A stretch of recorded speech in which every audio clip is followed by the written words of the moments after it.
Hi, welcome. I just wanted to start off the video by thanking you for watching. In the month of June, I reached over 100 views, so thank you. If you want to see more from me, consider subscribing, and anyways, now onto the video. One day I went to my backyard to look at the plants. It's something I do whenever I don't really know what to draw. It usually doesn't lead too much, but I do it anyways. Well, I see this plant, it's like a dark purple edge, and like the center's also that same color. And between that, there's like this green, and there's hints of magenta in there too. Like the edges are like really wavy, and in between that, like in the green area, it's like kind of bumpy. It has like this circular texture, and I didn't really know what this plant's called. I still don't, but I just knew I wanted to draw it, and that's really the sole reason I made this drawing. And from that, you'd probably just assume that I'd make a drawing that's just about the plant, but nope. My brain didn't really think of that, so instead of doing that, I turned it into like a set piece of a forest drawing. I still ended up liking the drawing, but maybe I'll do like a watercolor version of this in a future video. Anyways, I did mess with several ideas when it came to how I make the forest. I thought of making like a night scene with a car in the middle, and it'd be like next to a lit up house. I didn't really know where I was going with that though. Like I had a certain feeling I wanted to convey, but it's not really something I think I can do right now. I was also thinking of making it a rainy scene, but I'm not familiar with either ideas. I don't really want to experiment too much for my next few drawings. For now, I just want to make more things I'm familiar with, since these are going to be print designs. But once I did settle on the forest design, I didn't really know what to add. Like, I didn't want it to be like an empty forest that was like kind of too basic. I thought of adding a cemetery, but I feel like that would have like made this drawing a lot more sad, and that's not really something I wanted. And so I just left the sketches there, hoping that maybe I would think something else in the future. Around the time I was making this drawing, there's a fair going on near me, and my friends asked if I wanted to go, so I said yes. It's a good place for me to meet like some of the people I've been talking to for the past year, and I could have also used a break. As time got closer to the day we were leaving, we were talking more about like where we would meet and how long we'd stay there. I thought we'd only be there for like a few hours, but we were actually gonna stay there for like half of the day. I knew I'd get tired at some point, so I packed a book, which I barely even read, and a few sketchbooks, along with the paper that I was gonna like make this drawing on. It wasn't as hot as I was expecting it to be, but the sun was still really strong. I got a little bit sunburnt. I was sort of wondering what it is I would have done, since I'm not actually a big fan of the rides. I don't like the feeling you get in your chest from all the fours. There's part of me that like something's gonna snap and like lead to my demise. But I disregarded all of that when I first went there. And for the first time I went like one of the rides where like you sit on this swing thing and it takes you all the way in the air and it starts spinning you around. I can't really explain what went through my mind. I was kind of scared of dropping my bag. I kind of got scared that I'd faint or that just like something else would go really wrong. But I made it through and decided that after that I was gonna take it a lot easier. I felt I had gone like my adrenaline fix for the entire month. But when we were getting off, there's like another one of us that's like not a big fan of the ride, so he was just watching, and for some reason we just all decided to call him dad, and later on I became the mom. What can I say? I worked on the sketch for the drawing while the guys were like sitting down to eat, and after that we went on more rides. I went on more tamer ones. I do regret not going on more, but now I know for next time. After like 8 hours of walking around, I decided to sit in this like flower garden. It was really nice. The rest of the guys wanted to like look around at stuff, and I just decided to sit down there and like start drawing. And I managed to finish most of it, but there's still like that gravestone, which I changed to a circle because I really didn't want that idea anymore.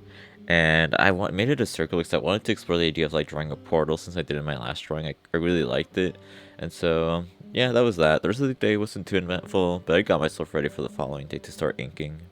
As I had mentioned, the first plant I drew looked really special, so I got nervous when I finally started inking it. I know this is like minutes later, but this is just how I write my scripts. Since I made this drawing on such a small paper, I think it's like 6 by 8 inches, it's hard to translate like the texture of it all and everything else, but I did my best. And since the edges in the center were dark, it didn't give me too much space in the middle, so I just opted to put like dots to represent like the more bumpy texture. I did the rest of the foreground quite easily. For the leaves, I wanted to try something different. I saw this painting like years ago, which I think is in the medieval times, and in there they made like the leaves a bunch of circles, so I did something similar. The bark is something I've already had someone had pinned down, like I've drawn it multiple times, and so I just did something I'm used to. Like I didn't want to go beyond the foreground because I didn't really know exactly how I wanted to approach the portal. But I winged it. I made it like this fleshy looking stuff, which I kind of like drawing. From there, I made these like weird sprouts that like attached themselves to the trees and kind of like began to corrupt the land. Honestly, this really doesn't look like much of a portal. I guess it still could be, but like a more fleshy one. But like I kind of also see this as like a hellish spawn that was brought into this world. been playing Minecraft with my cousin, and like whenever I see a witch, I'm like, yo, it's Ashley the witch. And well, a few days ago, a witch actually killed him. And he's like, F you, Ashley, I'm gonna make a video canceling you. And that's exactly what he did. I can't believe Ashley the witch is such a terrible person that my cousin feels he needs to expose her. Truly sad times we're living in. Something else I recently played is Iron Long. I had seen it pop up like a few times on my YouTube feed, and it's by the same guy that made the game Dusk, which I really enjoyed. You know, like the music for that game is really good. I listened to it. I didn't watch any of the videos about Iron Long, so I knew really little. Like the only thing I really knew was like the eye, which I've seen a lot of, and basically all I knew is that you're in a submarine, and that's it. I didn't know if there was anything more or not, so I bought it since it's on sale and played it. I didn't know the entire gameplay was just gonna be like you in the sub taking picture of things, but I didn't mind it. Navigating took a while to get used to since you have to like guide yourself with coordinates and using a map, and you don't really see yourself on the map. You kind of have to figure out where you are, and so yeah, that was pretty easy. Um, but yeah, it was a really short game. It took like less than an hour. I think I paid around $6 for it, which isn't terrible, but I was expecting more. But if it's a game you're interested in, honestly, I just recommend watching a playthrough. Because yeah, the game's really short, can be beaten in like less than an hour. I think it's safe for me to say that I'm addicted to Paradox games, or at least the ones that are like Crusader Kings. It all started when CK2 went free to play. I mean, that was like my gateway drug into this. And it takes place in Europe in like the early Middle Ages, and there's like no real goal. You kind of just get to decide what to make. And since it was my first time playing, it took like 6 hours for me to understand the basics, like another 70 to feel like I understood things without having to go through a guide. And from there, I've also gotten Imperator Rome, which implies, as it implies, it takes place like at the start of Rome. It's fairly different from Crusader Kings. Europa Universalis Force, the next game I got, and I can barely understand what's going on in that game, but I think I slowly will. One of the things I do like about it is that it unlocks the Americas and Asias, which aren't playable in the other two titles. It also like colonization. Vic 2 is also on my radar. It's like the one that goes after EU4. In that game, it takes you more to like, the era of industrialization in World War One. Vic 3 might be coming out like the next year or so, so I might hold off on buying Vic 2, but I'll see how that goes. I will mean the DLC will be more expensive, so that's like the one downside of waiting.